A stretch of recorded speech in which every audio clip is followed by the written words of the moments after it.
Hello, my name is Noah Slovin. I am a climate resilience planner at SLR Consulting. We have been working with the City of Groton over the last couple of years on development of the City of Groton Community Resilience Plan. In this presentation, I will be giving a general overview of community resilience, what it is, and why it is important.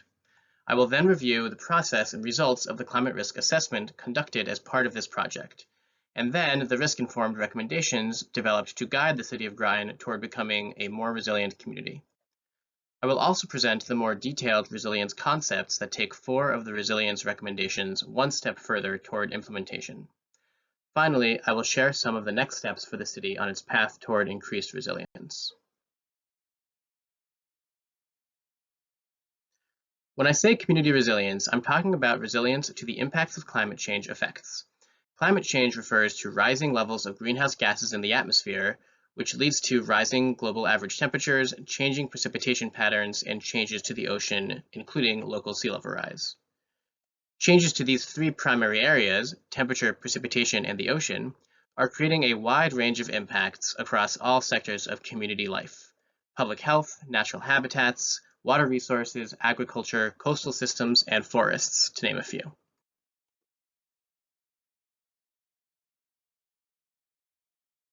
We define community resilience as the capacity of a community to sustain achievement of community goals and social, economic, and environmental well-being over the long term in a changing climate. Note that this definition includes social, economic, and environmental well-being, looking beyond asset or site-specific resilience that may be the focus of a resilience effort that is not centered around community. We also define resilience as being sustainable over the long term, recognizing that change may be required in a changing climate. This means that we are striving to build the capacity of the community to bounce back from stresses better, not just returning to the status quo, but actually leaping forward. The Community Resilience Plan is helping the city proactively prepare for and respond to climate change by comprehensively reviewing existing efforts, evaluating risks, identifying needs, and presenting resilience strategies. The ultimate goal is to build municipal capacity and capabilities to respond to and recover from climate-related hazards as they become more severe. The planning process included a detailed review of existing studies and reports, a comprehensive assessment of vulnerability and risk, identification of recommended resilience strategies, development of a final report, and substantial stakeholder and public engagement throughout.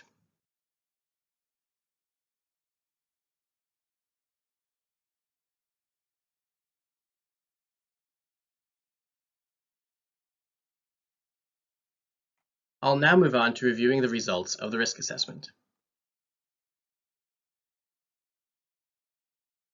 Based on a review of existing studies and documents, input from the public and stakeholders, regional climate change projections, and our own analysis, the risk assessment evaluated these 4 categories of climate hazard: flooding caused by storm surge or rising rivers, stormwater referring to flooding in urban areas caused by runoff that overwhelms drainage systems or that pools in areas without drainage, erosion, which can undermine an area or cause damaging deposition of eroded materials to an area, heat, which refers specifically to severe high heat events, which will become more frequent and severe with climate change. This is a particular concern in dense urban areas with high impervious surface coverage due to the urban heat island effect. All 4 of these hazards will worsen or become more severe with climate change. Rising sea levels, increasing precipitation, and increasingly strong storms due to climate change are expected to make flooding, stormwater runoff, and erosion hazards more severe. Rising temperatures will directly exacerbate heat hazards.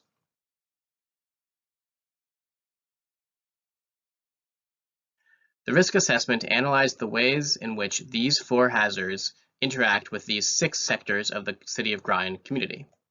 Social vulnerability, referring to social and economic conditions such as income, English proficiency, disabilities, access to vehicles, and race, which increase vulnerability levels of certain populations and areas. Residential vulnerability looks at the degree of vulnerability to local residents based on housing density. Commercial vulnerability looks at vulnerability of businesses and an economy based on the presence of businesses and the types of businesses. Critical facilities and infrastructure vulnerability refers to things like emergency response, municipal administration, roads, railroads, transit, and utilities. Community resource vulnerability is looking at non-critical facilities that provide community service or create community character. They include things such as historic buildings, religious buildings, schools and daycares, or community service organizations. And natural system vulnerability, which refers to managed and unmanaged open space, parks, coastal habitats, and so on.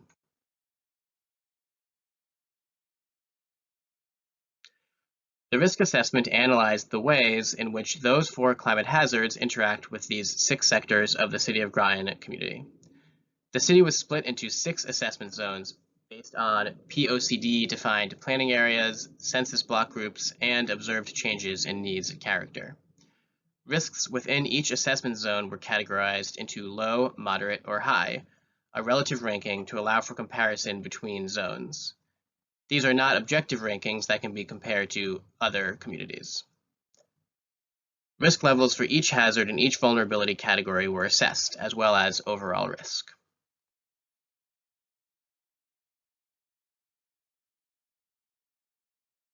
These tables visually show the results of the analysis. They allow us to look at big picture takeaways, such as overall climate risks of areas, while also honing in on specific concerns, for example, the risk to infrastructure assets from flooding in the Brandegee Avenue assessment zone. The big picture takeaways can help us prioritize actions, while the specific concerns can help us identify what actions are appropriate where.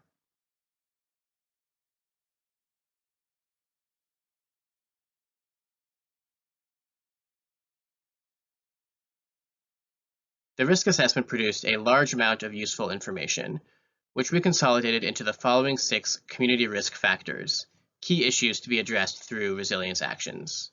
These are stormwater runoff exacerbated by impervious surfaces, heat risks due to high impervious surface density and the lack of trees and shade, local businesses being at risk from climate hazards, particularly flooding and especially along the Thames River, risks of flooding in the southern part of the city, particularly to private properties, low-lying roads at risk of flooding, leading to a risk of loss of access or egress and isolation, and the presence of socially vulnerable populations at risk from climate change hazards, particularly high temperatures.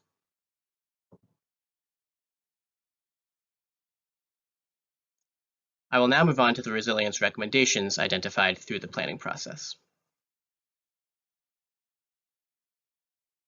As I just described, 6 key community risk factors were identified through the risk assessment process.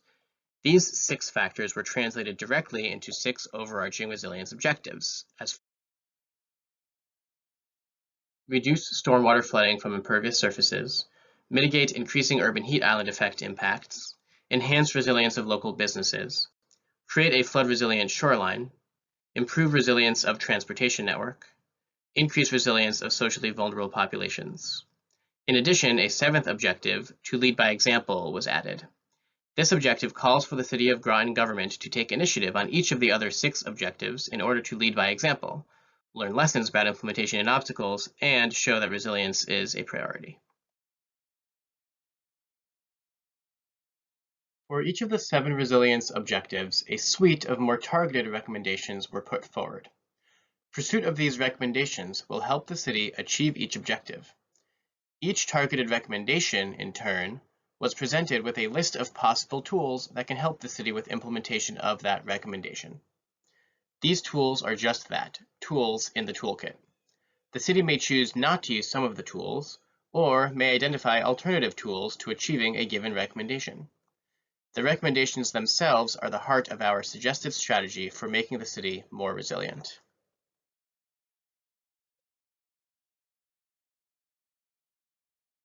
In the following slides, I will present the targeted recommendations identified for each of the 7 resilience objectives. Resilience tools are not detailed in this presentation.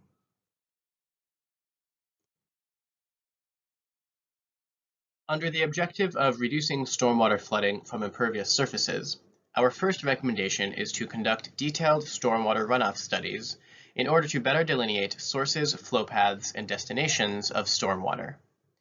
Other recommendations include encouraging runoff reduction from private properties, such as through tax rebates or zoning changes, funding municipal stormwater reduction, such as through establishment of a stormwater utility, removing existing impervious surfaces, including by reducing demand for parking, using a variety of techniques, including green infrastructure, to slow the flow of runoff, and finally, increasing the capacity of stormwater infrastructure as needed.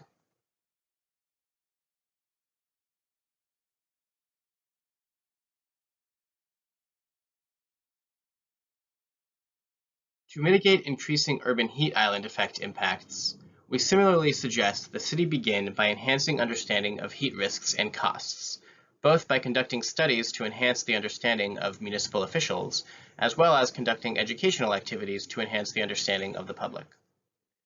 Other recommendations are to focus on urban forestry and tree cover, improving access to cooling areas, including air-conditioned public spaces as well as water parks or shaded areas, and incorporating heat into the building code, thinking about things like ventilation, airflow, air conditioning, and even roof colors.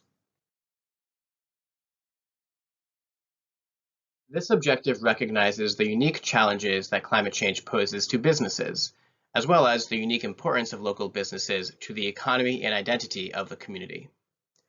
Recommendations include specifically focusing on the resilience of small businesses, helping commercial properties to become flood-proofed, and maintaining strong lines of communication with local employers about resilience building opportunities and needs. The city of Groton is a coastal community, and so creating a shoreline resilient to flooding is important for its future.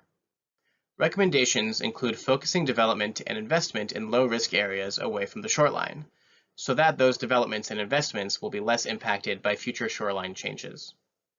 A suite of specific strategies along Shore Avenue were put forward, including living shorelines, engineered structures, and drainage improvements. I'll talk more about the Shore Avenue resilience strategies later when I go into more detail on the resilience concepts. Jupiter Point was identified as an area facing unique challenges, and we suggest a comprehensive, targeted effort focused on engagement of those residents as well as the larger public to identify acceptable alternatives. And finally, protecting and increasing coastal open space is recommended to both prevent development in risk zones and to protect inland areas.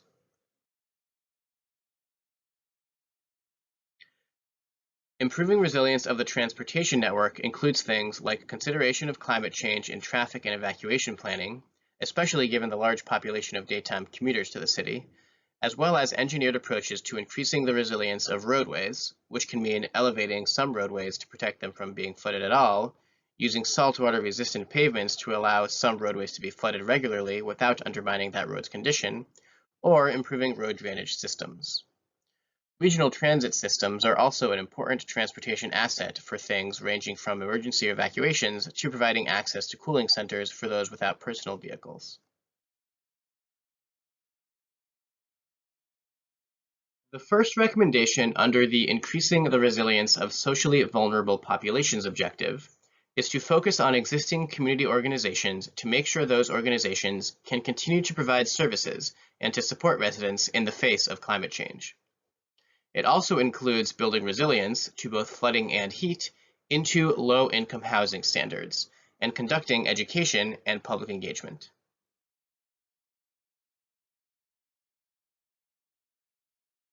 Finally, as noted before, the objective to lead by example calls for the city to take action using its own properties and assets to show its commitment to resilience and move things forward.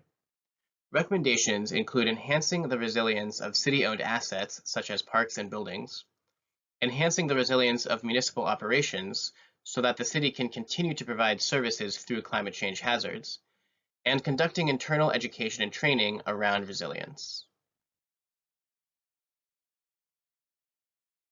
So, those are the targeted recommendations put forward to achieve each of the 7 resilience objectives, which directly address the key risk factors identified by the risk assessment. More detailed resilience tools are presented in the final plan document, but will not be detailed here.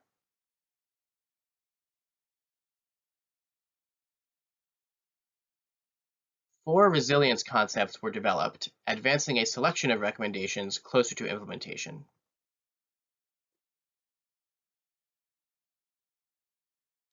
Concepts were selected based on geographies, hazards addressed, and factors like feasibility, co-benefits, and fundability. Ultimately, all 4 concepts advance resilience on city-owned properties, enabling the city to move forward relatively quickly. The resilience concepts chosen were a Birch Plain Creek Resilience Trail, rain garden installation at the municipal complex, a nature-based flood mitigation structure on Shore Avenue, and shade tree plantings at Washington Park.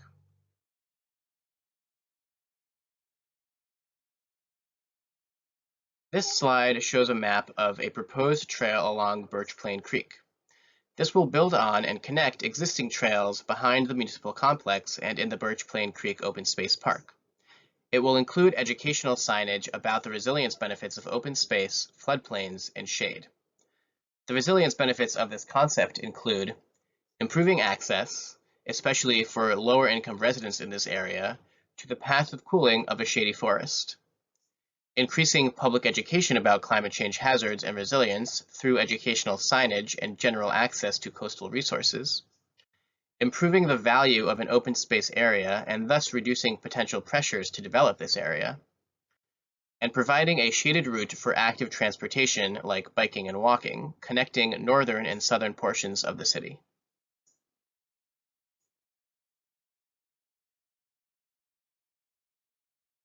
The second concept is to install rain gardens at the municipal complex.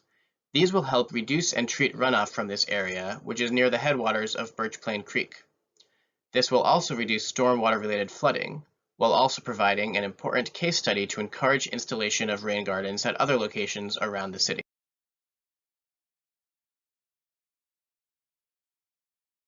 The Shore Avenue concept focuses on a vegetated berm that can be constructed on a city-owned park to reduce flooding to Shore Avenue. The map here, taken from the Connecticut Institute for Resilience and Climate Adaptation, or CIRCA, Connecticut Sea Level Rise and Storm Surge Viewer, shows high tide plus 20 inches of sea level rise, which is what CIRCA models as likely by 2050. So what we see is that by 2050, under normal, non-storm conditions, Shore Avenue may be flooded on a daily basis by water that flows over this park. Installing a vegetated berm here allows the park to maintain its beneficial functions while reducing the risk of flooding. This project would include renovations to the stormwater drainage system in the area to prevent backwatering through pipes at high tides.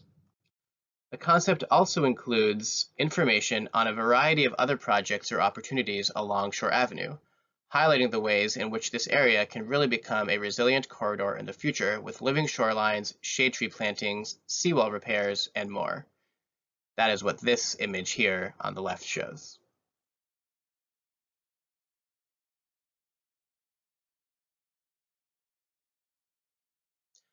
Finally, planting trees to provide shade along streets and sidewalks and in other public spaces was identified as a top priority for a resilient future Groton, responding to increasing temperatures exacerbated by low tree cover and high impervious surfaces under current conditions.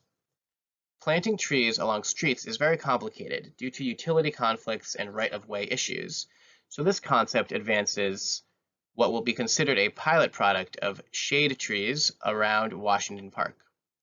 This effort would serve as a practical study for the city to better understand costs, options, and other considerations for tree planting, as well as for the public to see the benefits of tree planting in the city.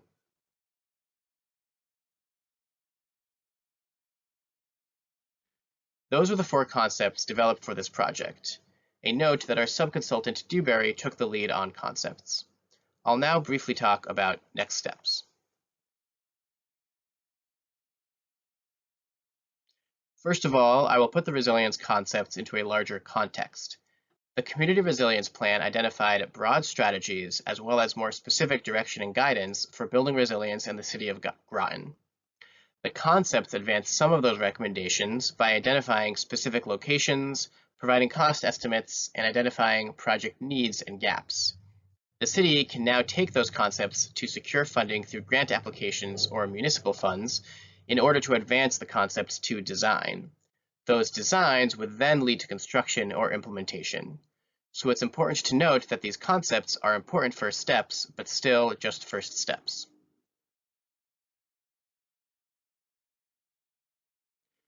Overall, next steps for building resilience in the City of Groton include working with municipal staff to agree on mechanisms for implementing recommendations, including verifying responsible parties and timelines and funding sources, and understanding how recommendations complement existing efforts. It will also be important to incorporate the Community Resilience Plan findings and recommendations into other municipal planning documents, such as the POCD, the Plan of Conservation and Development, Hazard Mitigation Plan, and the Capital Improvement Plan. Other next steps include continued engagement in education with the public and stakeholders, as well as monitoring plan progress and changes and updating the plan in the future. The city has already begun to make progress on these steps.